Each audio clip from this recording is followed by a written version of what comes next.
Good morning to all of you students. Securities market operation, जिसमें कि आपका third unit चल रहा है।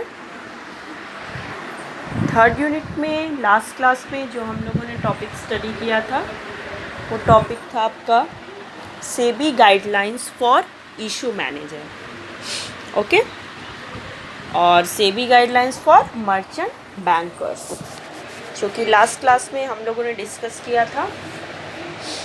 तो नेक्स्ट जो आपका टॉपिक है थर्ड यूनिट में, वो टॉपिक है आपका सेबी गाइडलाइंस फॉर बैंकर्स, या आप उसे SEBI guidelines for bankers to an issue भी बोल सकते हैं। हिंदी में बैंकर्स के लिए सेबी के दिशा निर्देश, ओके।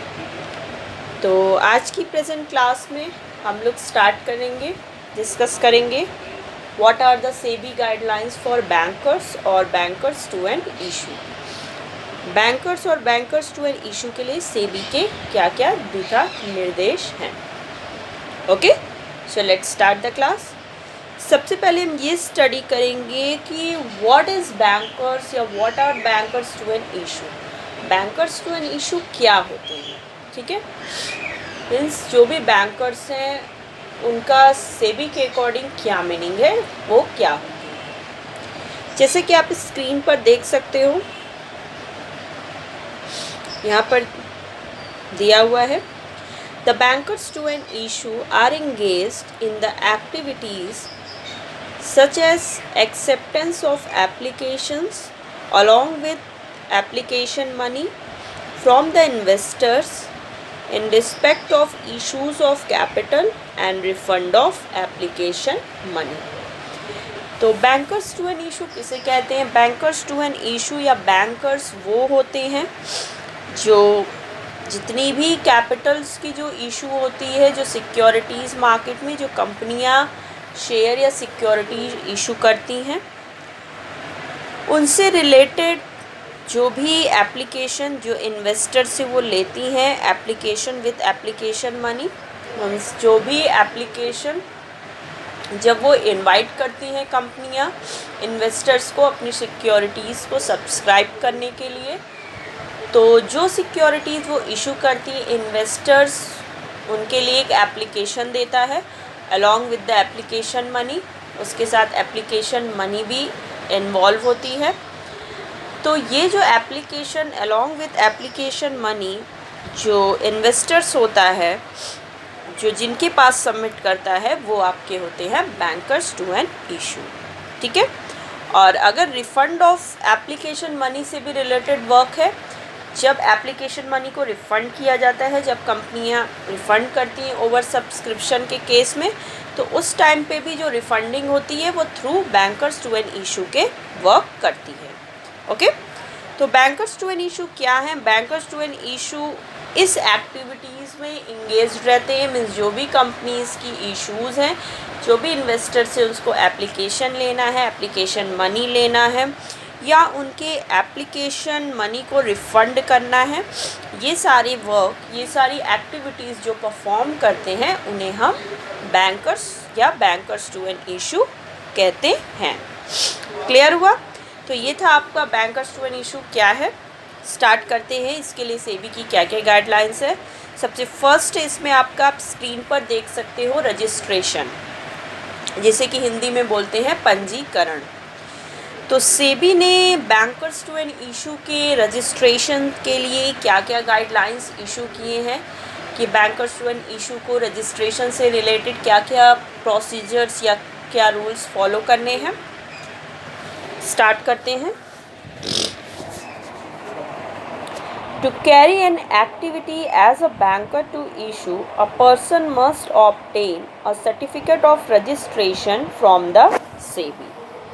किसी भी पर्सन को एक्टिविटी को कैरी करने के लिए, मीन्स जो भी बैंकर्स टू एन इशू, जो भी person bankers to an issue का रोल प्ले करना चाहता है, या जो भी पर्सन जो है सिक्योरिटीज़ मार्केट में बैंकर्स में डीलिंग, मीन्स बैंकर्स बनना चाहते हैं, तो वो पर्सन को ये ज़रूरी होता है, ये कंपल्सरी है कि उन्हें सेबी से एक सर्टिफिकेट ऑफ रजिस्ट्रेशन रिसीव करना होगा। मीन्स जो भी व्यक्ति बैंकर्स टू एंड इशू का रोल प्ले करना चाहते हैं सिक्योरिटीज़ मार्केट में, उन्हें सेबी से एक सर्टिफिकेट ऑफ रजिस्ट्रेशन रिसीव करना होता है। मीन्स उन्हें सेबी के पास अपने आप को रजिस्टर्ड कराना होता है। क्लियर है? The SEBI grants registration on the basis of all the activities relating to banker to an issue, in particular with reference to the following requirements. SEBI जब भी रजिस्ट्रेशन ग्रांट करती है, जो भी पर्सन ने अप्लाई किया है बैंकर्स टू एन इशू के लिए सेबी के पास रजिस्ट्रेशन के लिए, तो जब भी सेबी उस पर्टिकुलर पर्सन को रजिस्ट्रेशन ग्रांट करती है तो उसके पहले जो भी एक्टिविटीज़ हैं, कुछ फॉलोइंग रिक्वायरमेंट्स हैं जिसे कि उस बैंकर्स टू एन इशू को फुलफ़िल करना होता है। अगर वो पर्टिकुलर पर्सन जिसने अप्लाई किया है सेबी के पास, अगर वो ये सारी रिक्वायरमेंट्स को फुलफ़िल करता है, इन सारी औपचारिकताओं को अगर वो पूर्ण करता है, तो सेबी उस पर्टिकुलर पर्सन को रजिस्ट्रेशन सर्टिफिकेट ग्रांट कर देती है। ठीक है, वो क्या क्या रिक्वायरमेंट्स है स्टार्ट करते हैं। इसमें आपका फर्स्ट पॉइंट है, the applicant has the necessary infrastructure, communication and data processing facilities and man power to effectively discharge his activities. तो सबसे पहले जो रिक्वायरमेंट्स है जो बैंकर्स टू एन इशू को फुलफ़िल करना होता है, वो सबसे फर्स्ट रिक्वायरमेंट है सेबी के तरफ से कि जो भी एप्लीकेंट होगा जो बैंकर्स टू एन इशू का रोल प्ले करना चाहते हैं, उनके पास नेसेसरी इंफ्रास्ट्रक्चर होना चाहिए। मीन्स आवश्यक आधारभूत संरचनाएं होनी चाहिए, जो भी फैसिलिटीज़ वगैरह है वो सारी चीज़ें उनके पास होनी चाहिए। उसके बाद कम्युनिकेशन की फैसिलिटीज़ होनी चाहिए कि जिसके थ्रू वो अपने क्लाइंट से, अपने इन्वेस्टर से ईज़िली कम्युनिकेट कर सकें। देन डाटा प्रोसेसिंग फैसिलिटीज़ होनी चाहिए कि ईज़िली कभी भी सिक्योरिटीज़ मार्केट के जितनी भी डीलिंग्स है वो लार्ज वॉल्यूम्स डीलिंग्स को भी ईज़िली प्रोसेस कर सकें। And man power to effectively discharge his activities, और उतने उनके पास HR means human resources means man power भी अवेलेबल होना चाहिए जो कि ये सारी एक्टिविटीज़ को परफॉर्म कर सके। क्लियर है? नेक्स्ट आइए, नेक्स्ट पॉइंट है, the applicant any of the directors of the applicant is not involved in any litigation connected with the securities market, has not been convicted of any economic offense। Second जो guidelines है सेबी के तरफ से वो ये है कि जो भी एप्लीकेंट होगा उसका कोई भी डायरेक्टर्स मीन्स जो बैंकर्स टू एन इशू के लिए अप्लाई किए हैं, तो उस पर्टिकुलर पर्सन का कोई भी डायरेक्टर किसी भी ऐसी एक्टिविटीज़ में इन्वॉल्व नहीं होना चाहिए जो कि सिक्योरिटीज़ मार्केट के अकॉर्डिंग इलीगल है, या फिर वो किसी भी प्रकार का कोई इकोनॉमिक ऑफेंस भी ना किया हो। मीन्स वो आर्थिक अपराध भी किसी भी प्रकार का ना किया हो। ठीक है, क्लियर है? नेक्स्ट आइए third point, the applicant is a scheduled bank. Third point ये होना चाहिए कि जो भी person bankers to an issue के लिए जो अप्लाई करते हैं सेबी के पास, वो एक शेड्यूल्ड बैंक होना चाहिए। ठीक है, आप लोग को पता ही होगा शेड्यूल्ड बैंक क्या होता है, जिनकी पेड अप कैपिटल जो है वो आपकी 5 करोड़ से कम नहीं होनी चाहिए। तो जो भी एप्लीकेंट होगा वो एक शेड्यूल्ड बैंक भी होना चाहिए। नेक्स्ट पॉइंट है, grant of a certificate is in the interest of the investors. Fourth point है जो ये है आपका कि जब भी सेबी सर्टिफिकेट ग्रांट करेगी तो इसमें ये भी चेक करेगी कि जो भी वो सर्टिफिकेट ग्रांट कर रही है जिस भी पर्सन को, उससे किसी भी प्रकार का किसी भी इन्वेस्टर्स को मीन्स किसी भी इन्वेस्टर्स को किसी भी प्रकार की उनके इंटरेस्ट को वो अगेंस्ट ना हो। मीन्स सेबी ये भी देखेगी कि जो भी इन्वेस्टर्स हैं या जिस भी पर्टिकुलर पर्सन को वो रजिस्ट्रेशन ग्रांट कर रही है, वो पर्सन से किसी भी प्रकार का इन्वेस्टर्स के अगेंस्ट कोई, उनके इंटरेस्ट के खिलाफ कोई वर्क ना हो। क्लियर है? नेक्स्ट आइए इसमें आगे है, a banker to an issue can apply for the renewal of his registration 3 months before the expiry of the certificate. ये तो थे आपके रिक्वायरमेंट्स जो मैंने अभी बताएं कि सेबी को क्या क्या चीज़ें चाहिए तभी वो सर्टिफिकेट इशू करती है। अब उसके अलावा रजिस्ट्रेशन से रिलेटेड और भी कुछ फॉर्मेलिटीज़ और भी कुछ नॉलेज है जो आपको जाननी चाहिए। उसमें ये है कि कोई भी बैंकर्स टू एन इशू जो कि पहले से रजिस्टर्ड है बट उसको जब भी अपने रजिस्ट्रेशन का रिन्यूअल कराना है तो वो उसे हमेशा अपने सर्टिफिकेट के एक्सपायरी डेट से 3 months prior, means 3 months before उसे कराना होगा। मीन्स जब भी किसी भी बैंकर्स टू एन इशू को सर्टिफिकेट इशू किया जाता है तो वो एक पर्टिकुलर टाइम पीरियड के लिए इशू किया जाता है, और जब वो टाइम पीरियड आपका फिनिश हो रहा है, मीन्स ओवर हो रहा है, तो उस टाइम पीरियड ओवर होने के आपको 3 महीने पहले रिन्यूअल कराना होगा। Okay, every banker to an issue had to pay to the SEBI an annual fee of ₹2.5 lakhs for the first 2 years from the date of initial registration and ₹1 lakh for the third year to keep his registration in force।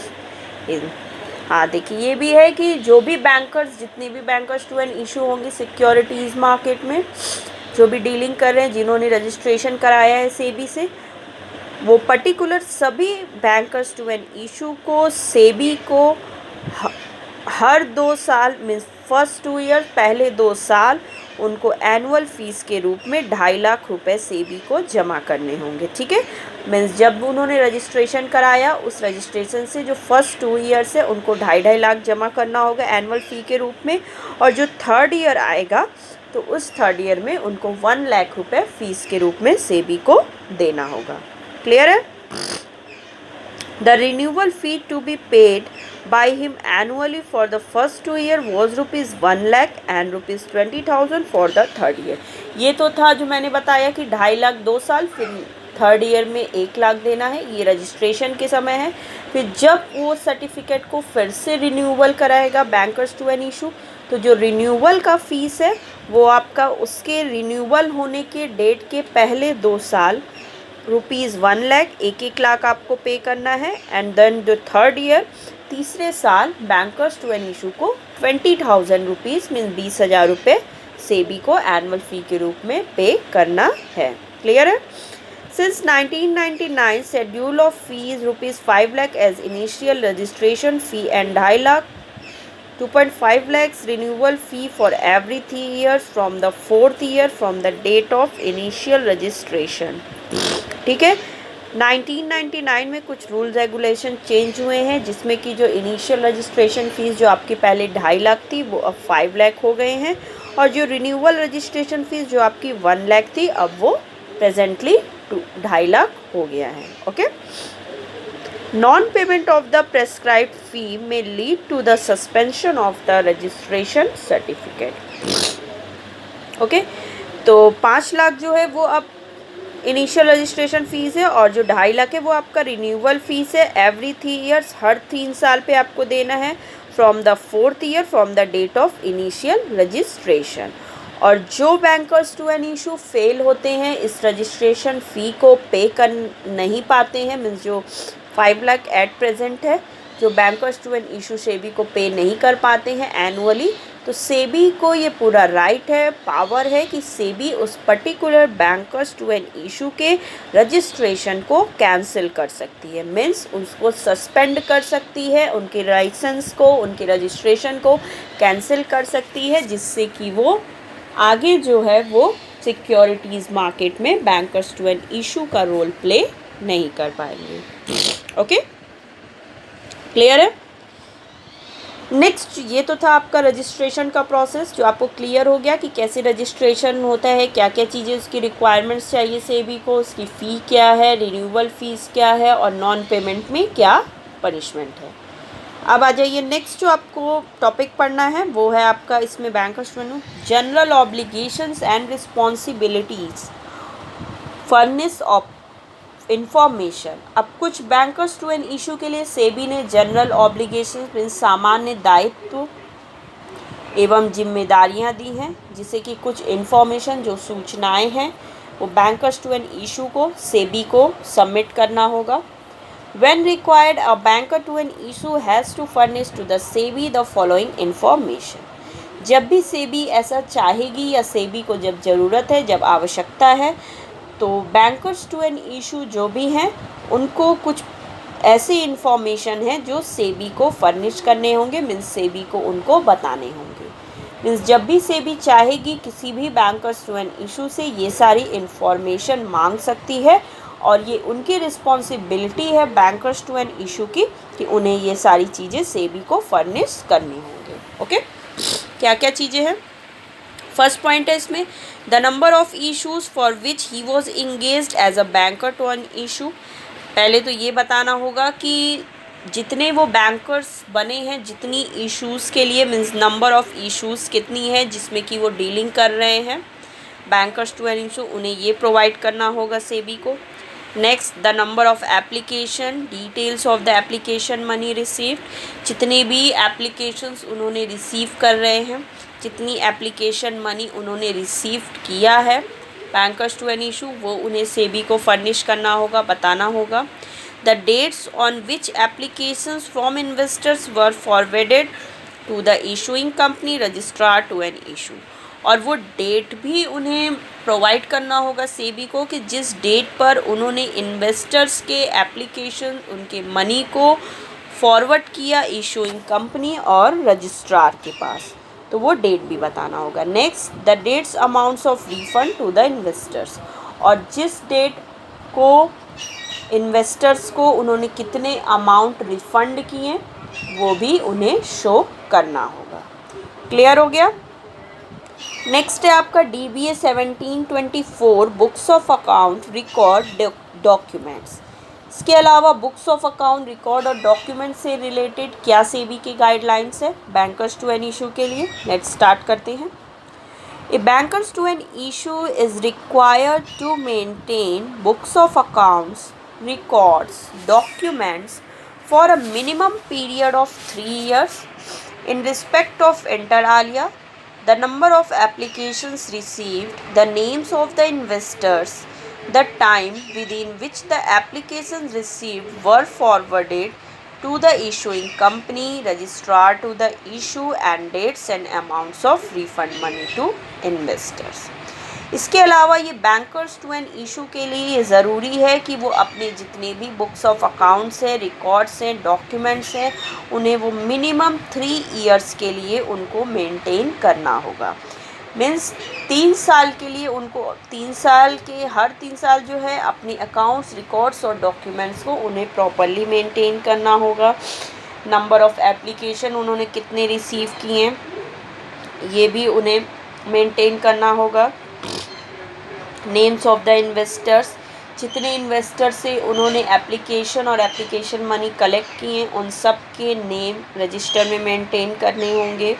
The time within which the application received were forwarded to the, और फिर वो time बताना होगा, means वो time भी maintain करना होगा, उन्हें कहीं रिकॉर्डिंग करनी होगी उसकी कि किस टाइम पर उन्होंने एप्लीकेशन रिसीव किया जो इन्वेस्टर से, उनको उन्होंने कब इशूइंग कंपनी या रजिस्ट्रार टू एन इशू को ट्रांसफ़र किया, ये भी उन्हें डेट और टाइम मेंटेन करना होगा, रिकॉर्डिंग करनी होगी इसकी।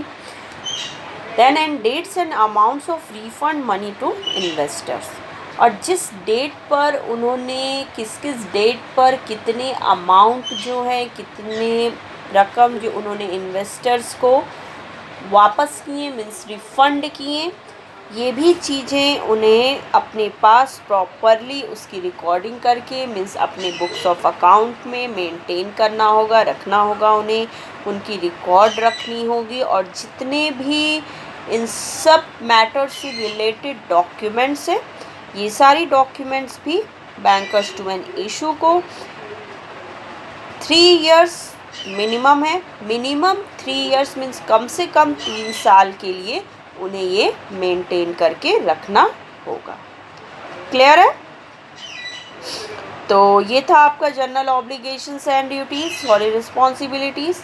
नेक्स्ट जो आपका इसमें सेबी का गाइडलाइंस है बैंकर्स टू एन इशू के लिए, वो है कोड ऑफ कंडक्ट। ठीक है, code of conduct for bankers to an issue. तो बैंकर्स टू एन इशू के लिए सेबी ने क्या क्या कोड ऑफ कंडक्ट मीन्स एक समान मापदंड जो निर्धारित किए हैं, वो क्या क्या निर्धारित किए हैं, उसमें बहुत सारे पॉइंट्स हैं जो कि आपको स्टडी करने हैं। ओके, सो लेट्स स्टार्ट करते हैं। इसमें फर्स्ट पॉइंट है आपका, a bankers to an issue should first make all efforts to protect the interest of investors. ये every bankers to an issue के लिए it is compulsory and necessary, it is compulsory and necessary to protect the interest of investors in the securities market। इस सेबी की तरफ से सभी bankers to an issue के लिए दिशा निर्देश है, ये उनके लिए गाइडलाइंस है कि उनको अपने पूरे एफर्ट्स करने हैं, पूरी कोशिश करने हैं कि उनको इन्वेस्टर्स के इंटरेस्ट को प्रोटेक्ट करना है, मीन्स निवेशकों के हितों की रक्षा करना। ये बैंकर्स टू एन इशू की एक कोड ऑफ कंडक्ट है। ये सेबी की तरफ से उन्हें दिशा निर्देश दिए गए हैं कि वो जितने भी सिक्योरिटीज़ मार्केट में इन्वेस्टर्स हैं जिनसे वो डीलिंग कर रहे हैं, उनके इंटरेस्ट को वो प्रोटेक्ट करें। ओके, क्लियर है? नेक्स्ट है सेकेंड पॉइंट है observe high standards of integrity and fairness in the conduct of its business. Second जो पॉइंट है वो है कि जो भी बैंकर्स टू एन इशू हैं उनको high standards of integrity maintain करनी है and fairness in the conduct of its business. Means जो भी बैंकर्स टू एन इशू हैं, जो भी वो बिजनेस कर रहे हैं, जितनी भी सिक्योरिटीज़ में वो इश्यूज़ में डीलिंग कर रहे हैं, उसमें उन्हें प्रॉपर इंटीग्रिटी मेंटेन करनी है। ठीक है, एंड फेयरनेस मीन्स पूरी तरह से फेयर होना चाहिए, किसी भी प्रकार से उसमें कोई धोखाधड़ी, धांधली या फिर पार्शियलिटी नहीं होनी चाहिए। ठीक है, तो ये भी सेबी की तरफ से गाइडलाइंस है बैंकर्स टू एन इशू के लिए। नेक्स्ट आइए, नेक्स्ट है fulfil it's obligations in a prompt, ethical and professional manner. और जितने भी ऑब्लिगेशंस हैं बैंकर्स टू एन इशू के, मीन्स जितनी भी उनकी दायित्व हैं, उन्हें उन सभी ऑब्लिगेशंस, सभी दायित्व को फुलफिल करना है इन ए प्रॉम्प्ट मीन्स जल्दी, ethical and professional manner, professionally उन्हें सारे रोल प्ले करने हैं, प्रोफेशनली उन्हें अपनी सारी रिस्पॉन्सिबिलिटीज़ को फुलफिल करना है। इथिकल भी होना चाहिए मीन्स उसमें किसी भी प्रकार की फ्रॉड या फिर किसी भी प्रकार की मिस स्टेटमेंट या मिस मैनेजमेंट नहीं होनी चाहिए। क्लियर है?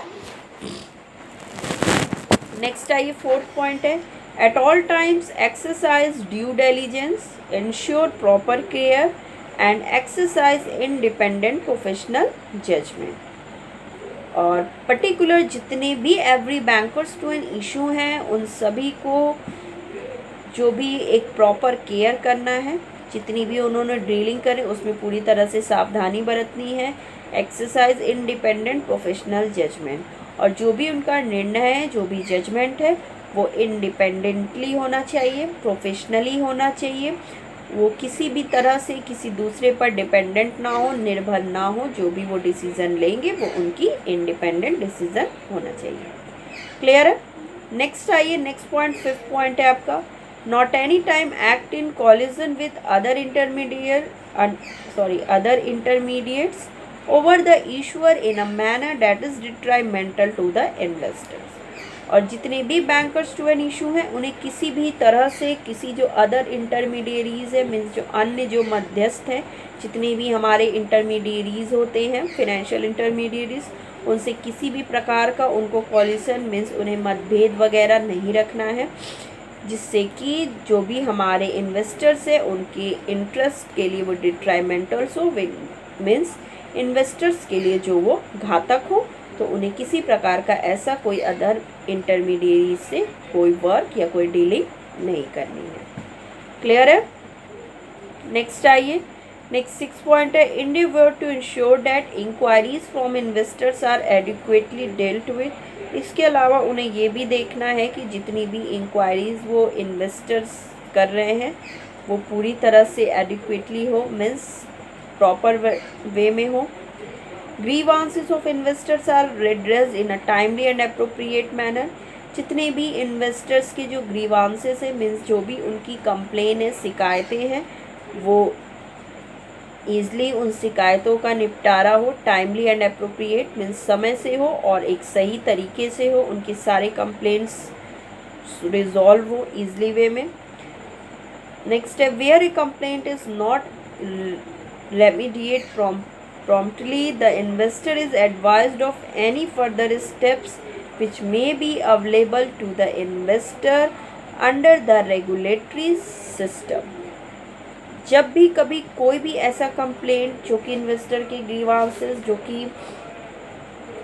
इजी वे में या प्रॉम्प्टली तेज़ी से अगर वो उनका निपटारा नहीं हुआ, तो इन्वेस्टर्स को सेबी के तरफ से ये सलाह दी जाती है, उनके लिए ये एक तरह से पावर भी है कि वो कोई भी ऐसे फर्दर स्टेप्स ले सकते हैं जो कि उन्हें under the regulatory system means जो भी सेबी ने बताए हैं इन्वेस्टर प्रोटेक्शन के लिए कुछ गाइडलाइंस सेबी ने दिए हैं, तो वो ईज़िली कोई भी इन्वेस्टर जिनके कंप्लेंट्स रिजॉल्व नहीं होते हैं, मीन्स जिनके शिकायतों का निपटारा ईज़िली वे में नहीं होता है, त्वरित नहीं होता है, तुरंत नहीं होता है, तो वो इन्वेस्टर ईज़िली कोई भी स्टेप्स ले सकते हैं बैंकर्स 2 इशू के अगेंस्ट। ओके, क्लियर है? नेक्स्ट आइए, नेक्स्ट पॉइंट है आपका 7 पॉइंट। ये क्या है, स्टार्ट करते हैं।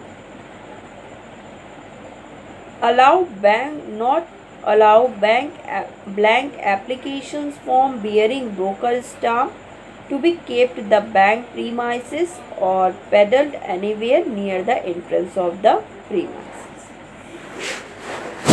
ये भी बैंकर्स टू एन इशू को बोला गया है कि वो किसी भी प्रकार का जो ब्लैंक एप्लीकेशंस मीन्स खाली एप्लीकेशंस को जिसपे कि ब्रोकर का स्टाम्प लगा हो, वो अपने बैंक प्रीमाइसेस में या अपने प्रीमाइसेस के नियर किसी भी तरह से वो एप्लीकेशंस को, ब्लैंक एप्लीकेशंस को वो प्रिजर्व नहीं करेंगे, मीन्स उन्हें अपने पास नहीं रखेंगे।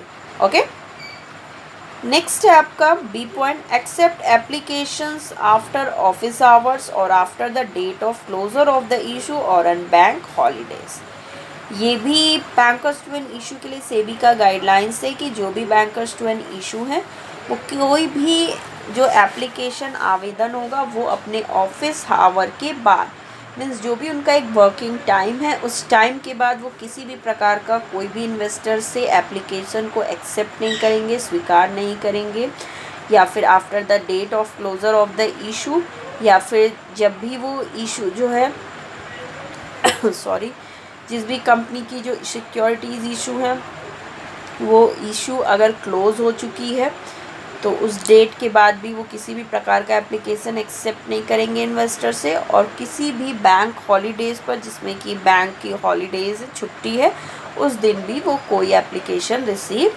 नहीं करेंगे। ओके, क्लियर है? नेक्स्ट आ जाइए third point, after the closure of the public issue accept any instrument such as cheques, demand draft, stock invest from any other source other than the designated registrar to the issue.